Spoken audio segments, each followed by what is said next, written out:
Onde estão os arquivos? Eu os apaguei. Eles se foram. Aquela noite parecia ter sido escrita para nunca carregar tragédia. A Rua dos Lírios, iluminada pela luz amarelada dos postes antigos, exalava a despreocupação típica das festas de bairro dos anos 90. Música alta, cheiro de churrasco, crianças correndo entre as calçadas e a sensação coletiva, quase ingênua, de que nada realmente sombrio poderia se infiltrar ali.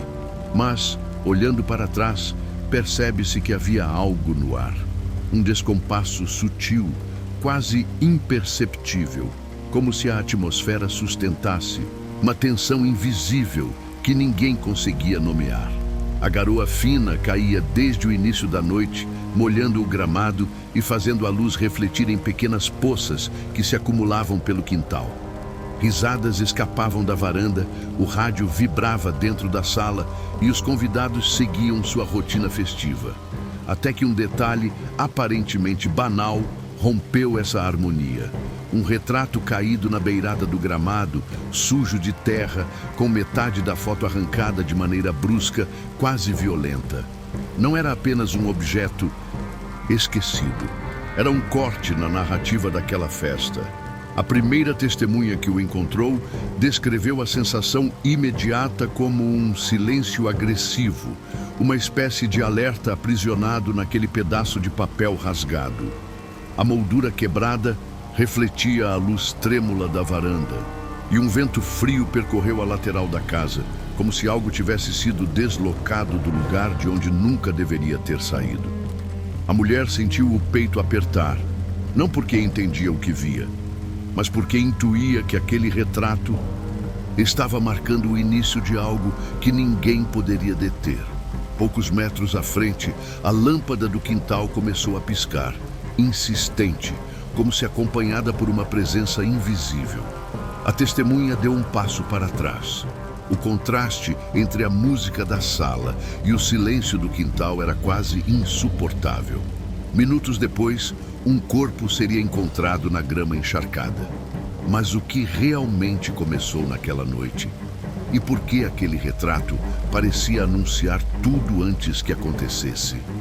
Antes de seguirmos para as primeiras pistas que desmontam a versão oficial dessa noite, se inscreva no Arquivos Perdidos BR e deixe seu like. Isso mantém nosso trabalho investigativo vivo e garante que você não perca nenhum detalhe do que ainda está por vir. Em 1995, São Paulo vivia um ritmo frenético de expansão, contrastando com bolsões de tranquilidade que insistiam em sobreviver em pequenos bairros da Zona Leste. A Rua dos Lírios era um desses refúgios. Casas térreas com jardins cuidados, vizinhos que se cumprimentavam pelo nome e uma rotina que parecia seguir um roteiro previsível, pontuado por festas caseiras, encontros de fim de tarde e a ilusão de que a violência sempre estava longe demais para atravessar aquela fronteira invisível. O país ainda respirava o entusiasmo da estabilidade recém-conquistada e muitas famílias acreditavam que a normalidade voltava a se firmar, mesmo que nas brechas dessa sensação se acumulassem histórias que a cidade não se preocupava em lembrar. Naquele tempo, a PSIDS, confiança no cotidiano, era quase um mantra, repetido sem consciência, reforçado por uma época em que câmeras de segurança eram raras e a ideia de perigo parecia reservada a regiões mais distantes, como se cada quarteirão definisse sua própria proteção imaginária. A Rua dos Lírios, com suas árvores alinhadas e fachadas silenciosas, parecia imune ao caos urbano que se insinuava além de suas extremidades. Crianças brincavam livremente até tarde. Portas ficavam entreabertas durante as tardes, quentes, e festas improvisadas marcavam a vida social do bairro. Uma sensação de pertencimento unia os moradores, criando um pacto tácito de que qualquer problema seria resolvido internamente, sem a interferência de estranhos ou de autoridades externas. Ali, a reputação de cada família era uma moeda valiosa, preservada com cuidado, protegida de escândalos e ameaças que pudessem romper o frágil equilíbrio construído ao longo dos anos. No entanto, essa mesma atmosfera de proximidade tinha um efeito colateral perigoso. Encobria segredos com a mesma facilidade com que embalava as noites tranquilas. Enquanto o resto da cidade enfrentava mudanças agressivas, aumento da criminalidade, crises econômicas, tensões crescentes, a Rua dos Lírios permanecia presa a uma bolha de normalidade quase fictícia. Os moradores pareciam ignorar as transformações ao redor, como se acreditar na estabilidade fosse a única forma de preservar a vida que desejavam manter intacta. Mas por trás dessa quietude residia uma sombra antiga, uma espécie de silêncio coletivo que evitava confrontar conflitos, discussões e histórias mal contadas. E, ironicamente, seria justamente essa resistência em enxergar o que estava à margem que permitiria que um evento brutal se infiltrasse na noite de forma tão discreta e devastadora. Pois antes que qualquer suspeita se formasse e antes que a rua fosse marcada para sempre, havia uma pessoa cuja história ajudaria a dar sentido ao que aconteceria naquela festa. Alguém cuja vida, até então comum, esconderia detalhes essenciais para compreender o que viria adiante. Marina Lemos tinha 27 anos e carregava nos ombros uma delicadeza que contrastava com a intensidade de suas próprias inquietações. Professora de artes em uma escola municipal próxima dali, era conhecida por transformar salas comuns em pequenas exposições improvisadas, onde cores fortes conviviam com silêncios densos, revelando muito mais sobre ela do que qualquer conversa poderia explicar. Vivia entre pincéis, cadernos e uma coleção de retratos inacabados que guardava em um armário de madeira antiga, como se cada tela fosse uma tentativa de organizar um mundo interior que, vez ou outra, insistia em transbordar. Para os vizinhos, era doce, introspectiva, educada. Para os amigos, alguém que oscilava entre risos espontâneos e períodos em que parecia carregar algo que não sabia nomear.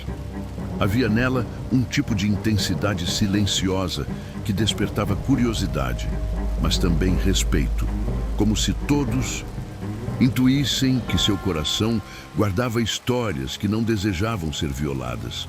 Morava com a mãe, Dona Celina, que sempre descrevia a filha como profunda demais para este mundo apressado.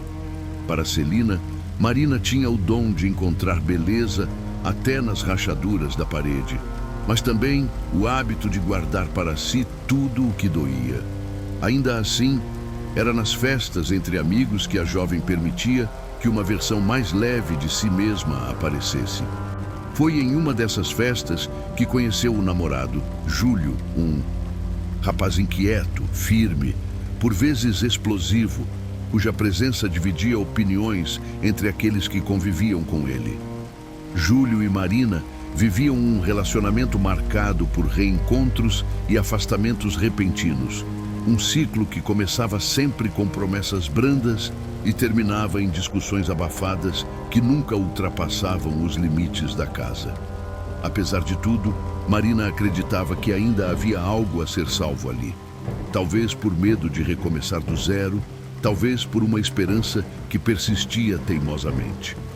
Na semana que antecedeu a festa na Rua dos Lírios, Marina terminara um novo retrato.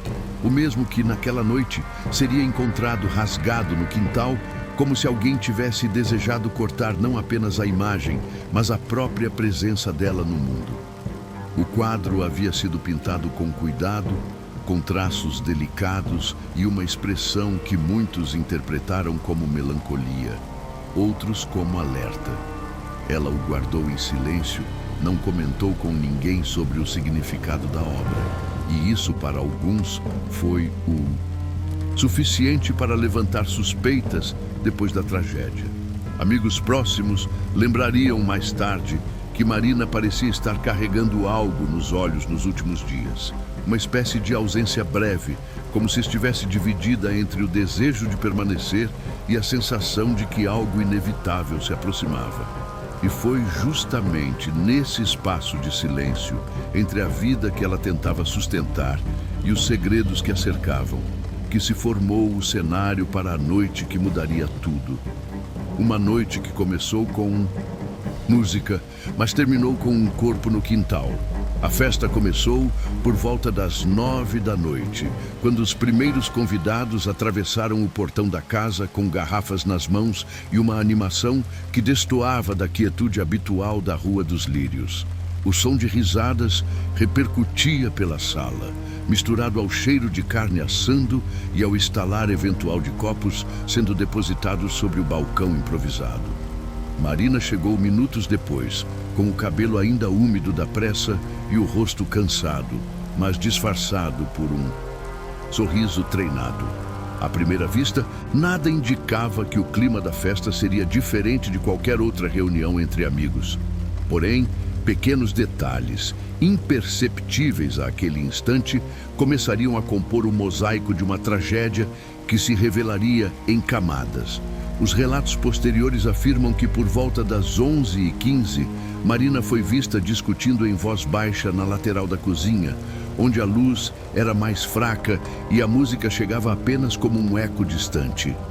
A silhueta masculina ao lado dela era descrita como agitada, gesticulando com impaciência, enquanto Marina mantinha os braços cruzados em uma postura defensiva que destoava de seu temperamento usual. Algumas testemunhas afirmaram ter ouvido apenas fragmentos da conversa, palavras soltas que não formavam sentido, mas que carregavam uma estranha urgência. Poucos minutos depois, ambos desapareceram na direção dos fundos da casa, e o fluxo da festa seguiu como se nada tivesse acontecido. À meia-noite, a lâmpada externa piscou 3 vezes, lançando o quintal em breves jatos de escuridão. O simples fenômeno elétrico, que poderia ter sido ignorado em qualquer outra circunstância, tornou-se mais tarde um ponto de referência temporal para os investigadores independentes. Logo após a oscilação da luz, alguém relatou ter ouvido o som rápido de passos correndo sobre o piso molhado, seguidos pelo barulho fino de vidro se quebrando. A música continuava alta na sala, mas a atmosfera ao redor do quintal parecia ter se deslocado para um lugar onde o silêncio predominava, apesar da presença de várias pessoas na casa. A 1h03 da madrugada, o portão lateral bateu com violência, como se alguém tivesse deixado a festa de forma abrupta, empurrando a saída sem se preocupar em disfarçar a pressa. Nenhum dos convidados admitiu ter visto quem saiu. A partir desse momento, um intervalo perigoso se instalou, no qual o quintal permaneceu sem qualquer supervisão, enquanto a festa seguia adiante.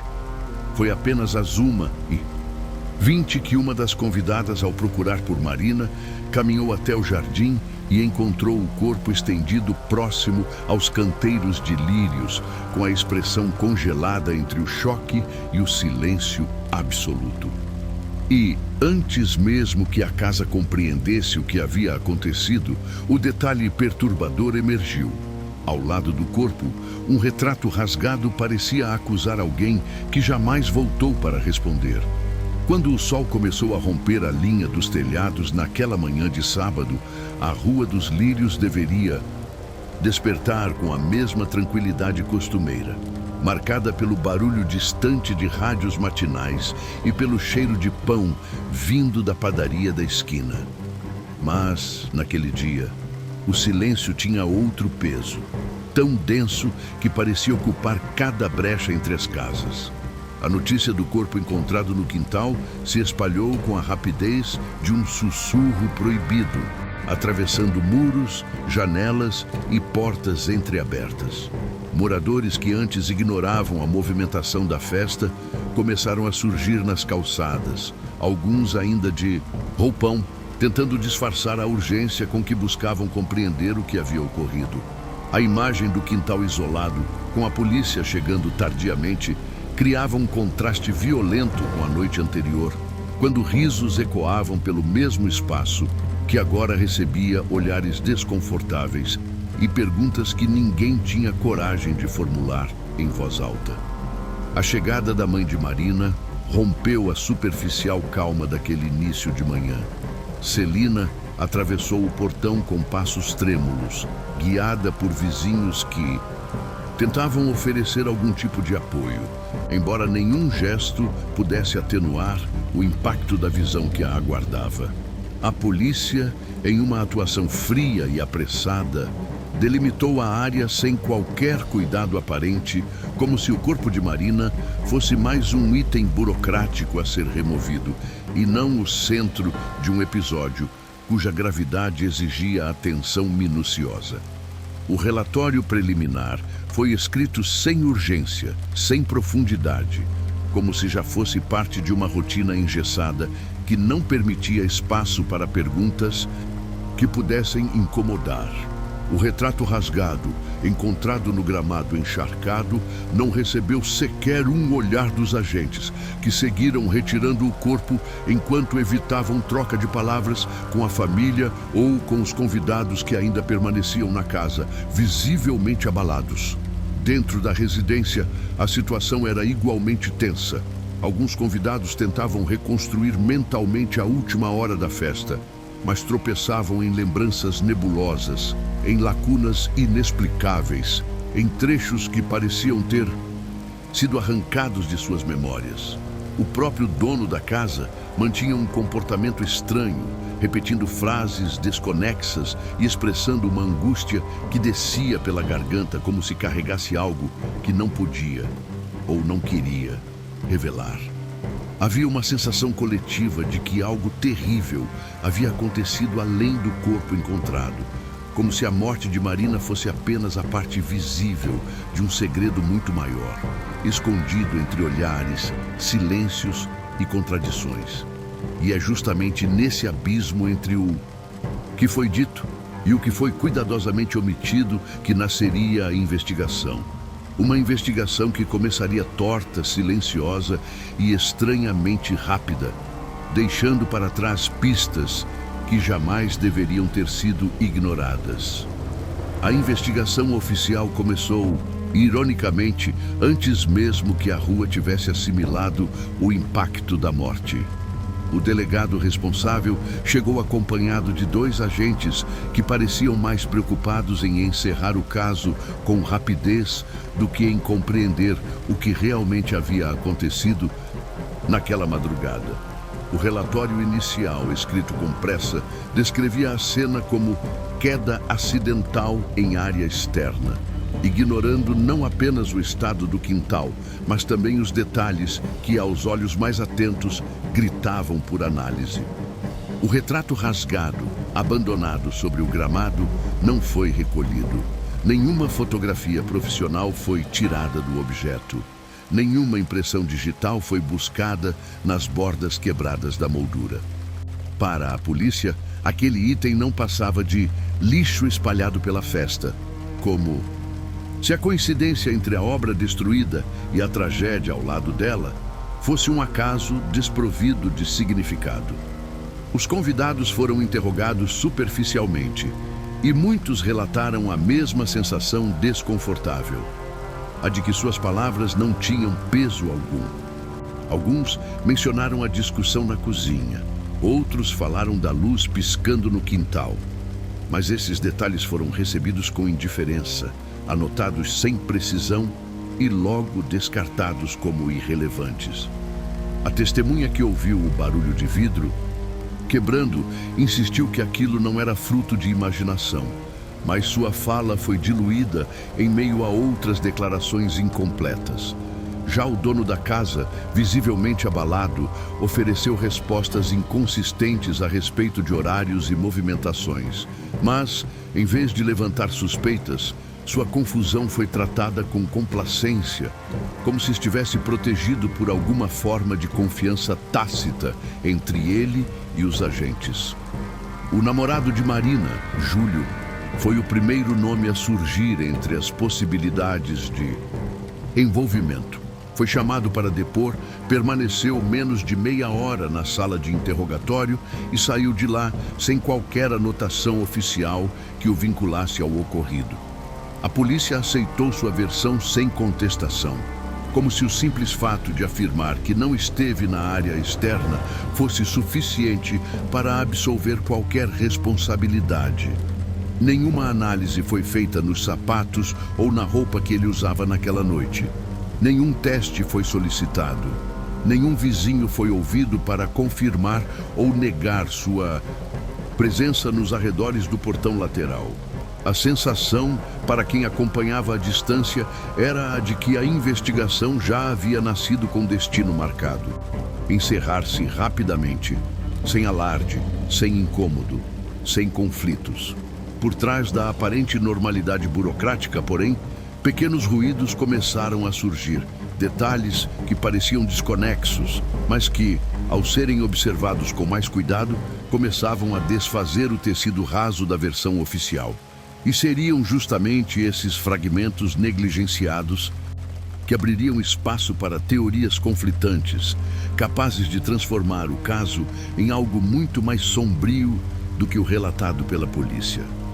Com o passar das semanas, o silêncio oficial em torno do caso começou a criar espaço para que narrativas paralelas surgissem, alimentadas por lembranças fragmentadas, gestos suspeitos e incoerências que ninguém conseguia explicar completamente.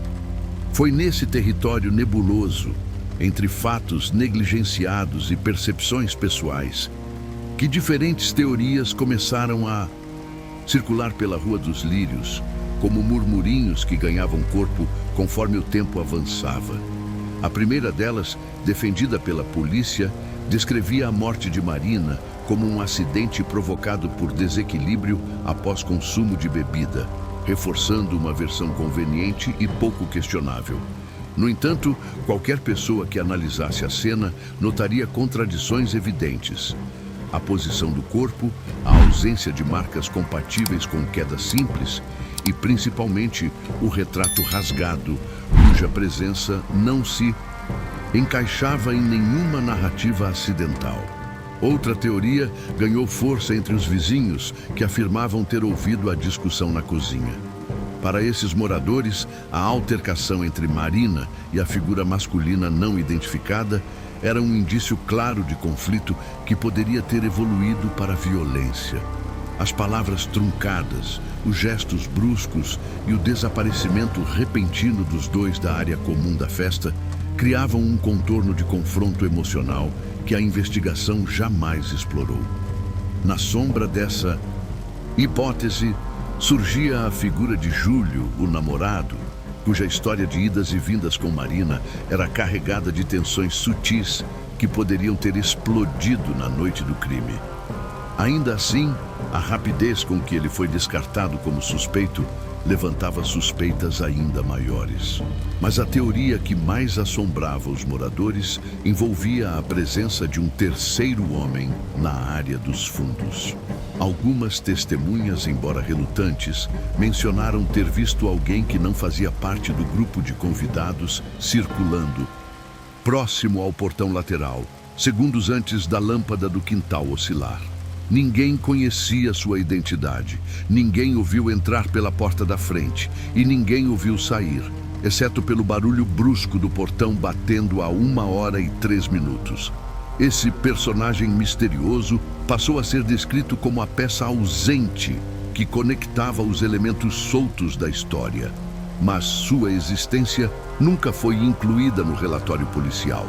E havia ainda a teoria mais simbólica e perturbadora, a de que o retrato rasgado não era fruto de um momento de raiva espontânea, mas uma mensagem, uma forma de apagamento intencional dirigida especificamente a Marina. Para alguns, rasgar sua obra era uma tentativa de intimidá-la. Para outros, um gesto de posse, de controle ou de humilhação. A coincidência entre a destruição da imagem e a morte da artista transformava o objeto em uma acusação silenciosa que contradizia todas as versões oficiais. Conforme essas hipóteses se ramificavam, uma pergunta ganhava força. Se tantas versões existiam, por que apenas a mais conveniente havia sido registrada? Essa dúvida abriria espaço para a revelação de um detalhe esquecido que alteraria o rumo da história. 8 anos após o crime, quando a Rua dos Lírios já havia mudado de moradores, de sons e até de ritmo, a verdade parecia ter sido enterrada sob camadas de esquecimento confortáveis o suficiente para que ninguém mais se sentisse obrigado a revisitá-la. Foi somente em 2004, durante uma reforma aparentemente trivial, no imóvel onde ocorreu a festa, que o passado voltou a bater à porta.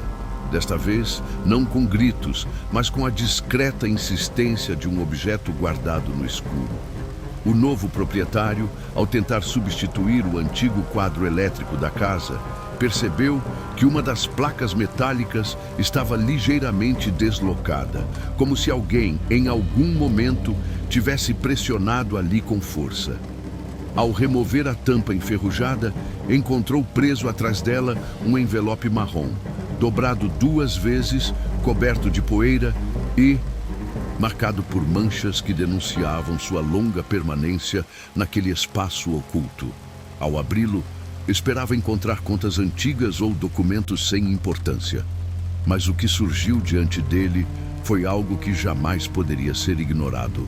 O retrato original de Marina, intacto, sem rasgos, sem sujeira, sem qualquer dano. A moldura havia sido retirada, mas a pintura em si permanecia preservada, como se tivesse sido escondida deliberadamente antes que qualquer tragédia ocorresse. Se o retrato encontrado ao lado do corpo estava destruído, quem havia guardado esta versão intacta? E mais ainda, por que escondê-la atrás de um quadro elétrico em um local que só poderia ser acessado por alguém que conhecia a estrutura da casa? Dentro do envelope, havia também um pequeno bilhete escrito em letra irregular, quase trêmula. A festa acabou, mas alguém ainda estava aqui. A frase, solitária e perturbadora, parecia ecoar uma presença invisível, sugerindo que a noite do crime não havia terminado quando todos acreditaram que sim. O novo proprietário, sem qualquer ligação com o ocorrido, entregou o envelope à antiga moradora vizinha, que, por sua vez, tentou contatar a família de Marina, mas não obteve resposta. A descoberta, de certa forma, reacendeu entre os poucos que ainda lembravam do caso uma espécie de inquietação profunda, como se algo que deveria permanecer enterrado tivesse sido arrancado de volta à superfície contra a vontade de todos. A existência de 2 retratos, um rasgado ao lado do corpo, outro intacto escondido atrás de metal, desmontava qualquer narrativa que tentasse simplificar o episódio e, de forma silenciosa, colocava uma pergunta na mesa. Se alguém guardou o original, quem rasgou o outro? A partir desse ponto, o caso mudaria de natureza e o peso do silêncio começaria a revelar suas rachaduras. Após a descoberta do envelope em 2004, o caso voltou a ser mencionado entre alguns moradores antigos, mas a repercussão durou pouco.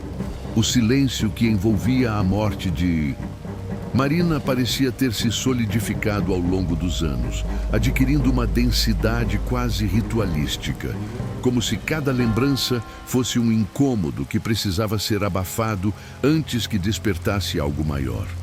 Os arquivos oficiais do inquérito, que já eram escassos, tornaram-se praticamente inacessíveis. Parte deles havia sido perdida durante uma mudança de estrutura da delegacia. Outra parte simplesmente desapareceu sem qualquer registro formal. A morte de Marina, que já havia sido tratada com desinteresse desde o início, transformou-se em uma ausência quase absoluta, como se nunca tivesse exigido respostas. Os moradores que viveram na rua durante o período do crime começaram a deixar o bairro gradualmente. Não por causa do trauma, mas pelo curso natural da vida. Mudanças de emprego, casamentos, casas menores ou maiores. E com cada partida, levavam consigo fragmentos da história que nunca foram compartilhados por completo. As versões contadas na época, já frágeis, perderam força com o tempo e acabaram soterradas por novas narrativas pessoais. O próprio dono da casa da festa faleceu anos depois, levando consigo inconsistências que jamais foram explicadas. Duas das testemunhas-chave, aquelas que afirmaram ter visto a discussão e o movimento nos fundos, também morreram, ambas por causas naturais. Mas suas mortes reforçaram a sensação de que a verdade estava se dissolvendo junto com as vidas que poderiam recuperá-la. Os poucos vizinhos remanescentes evitavam tocar no assunto. Alguns por medo de reavivar memórias desconfortáveis. Outros por acreditarem que mexer no passado só traria inquietações desnecessárias. Era como se a rua tivesse aprendido a conviver com a sombra do crime sem enfrentar sua origem. A casa onde tudo aconteceu passou por reformas, ganhou nova pintura, novos moradores, novos hábitos. E ainda assim, nenhum deles conseguiu evitar a sensação curiosa de que algo permanecia ali, infiltrado nas paredes, na estrutura, no ar do quintal onde Marina foi encontrada. Não por assombração, mas pelo simples fato de que histórias interrompidas criam um vazio que insiste em permanecer. Ao longo do tempo, aquilo que poderia ter sido esclarecido se transformou em ausência. E a ausência se tornou hábito. A morte de Marina deixou de ser tema, comentário ou dúvida e passou a ser apenas um eco distante, um som quase apagado pela vida comum que retomou seu curso na Rua dos Lírios. Contudo, o silêncio nunca foi total. Ele guardava uma brecha, uma pequena fenda que, anos depois, começaria a vibrar novamente, revelando que o passado nunca desaparece por completo e que alguém, em algum lugar, ainda guardava peças desse quebra-cabeça que insistia em não morrer.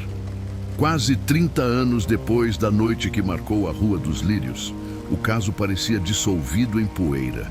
Lembranças desconexas, documentos extraviados e um retrato rasgado que ninguém conseguiu explicar. Mas, em 2024, tudo voltou à superfície quando um jornalista independente encontrou em sua caixa de correspondência um pacote sem remetente. O embrulho era simples, preso por uma fita usada, e trazia apenas uma frase escrita à mão: "Não deixe que isso morra". Era mais um pedido do que um aviso, um gesto tardio que parecia carregar o peso de alguém que finalmente cedeu ao silêncio acumulado por décadas.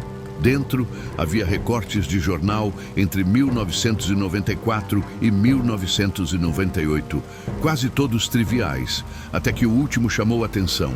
Uma nota sobre a morte de Marina, acompanhada de uma foto da casa onde tudo aconteceu.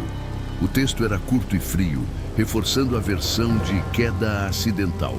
O que destoava não era a matéria em si, mas o objeto preso ao recorte por um clipe enferrujado.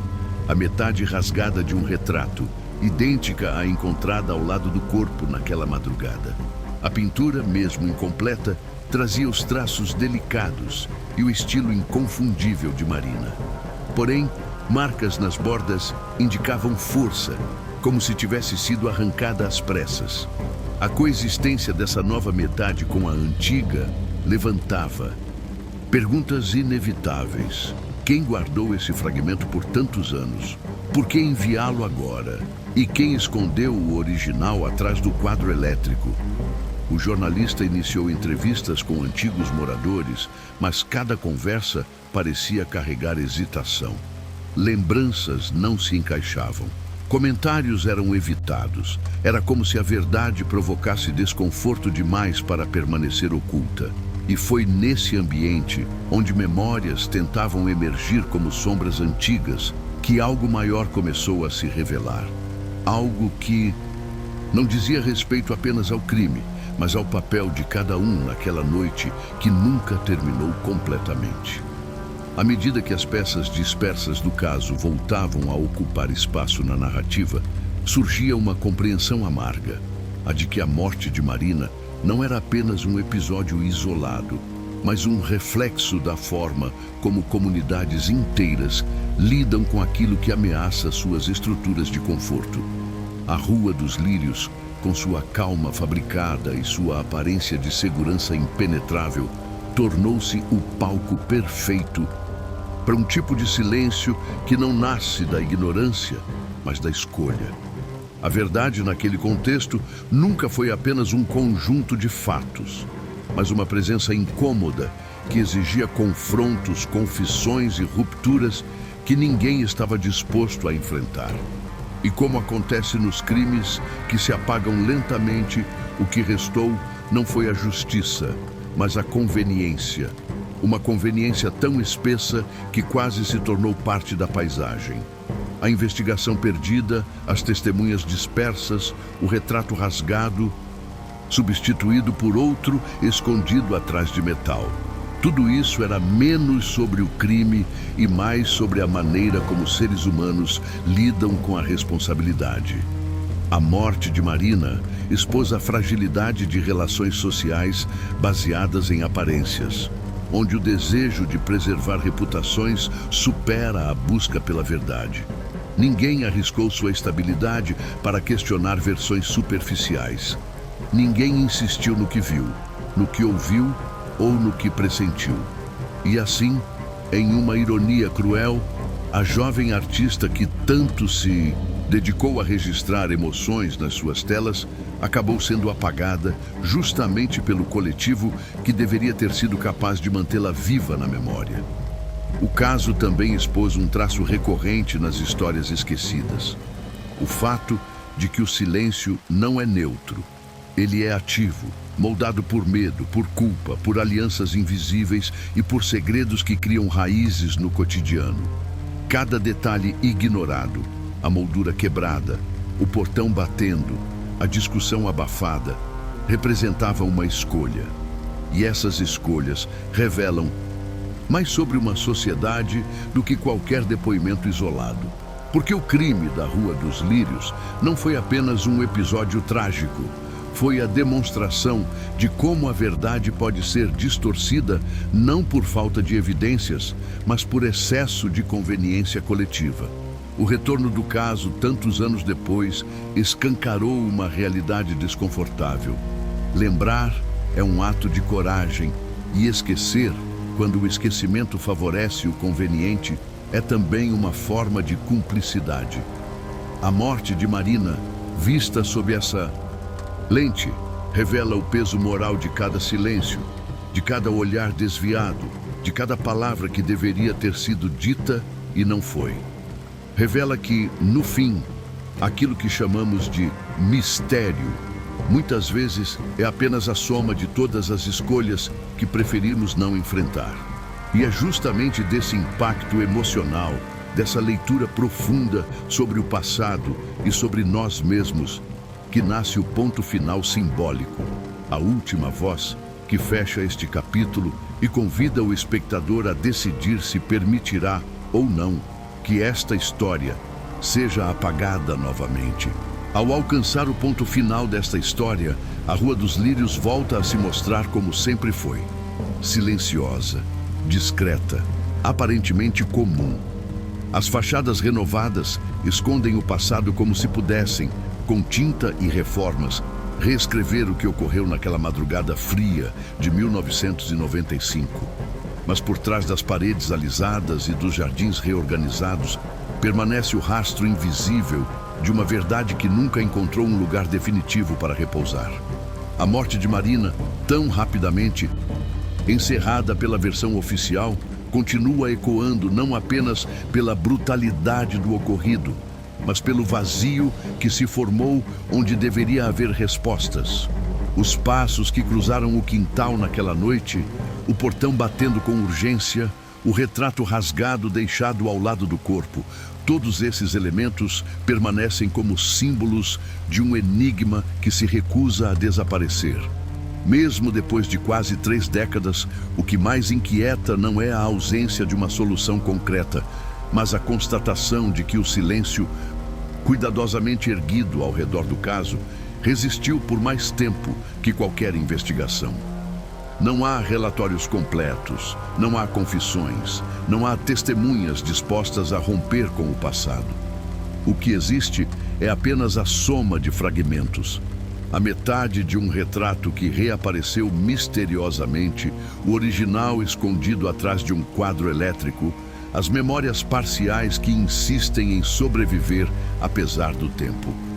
Esses fragmentos, quando reunidos, formam não uma resposta, mas uma pergunta, talvez a mais perturbadora de todas. Quantas verdades foram enterradas junto com Marina?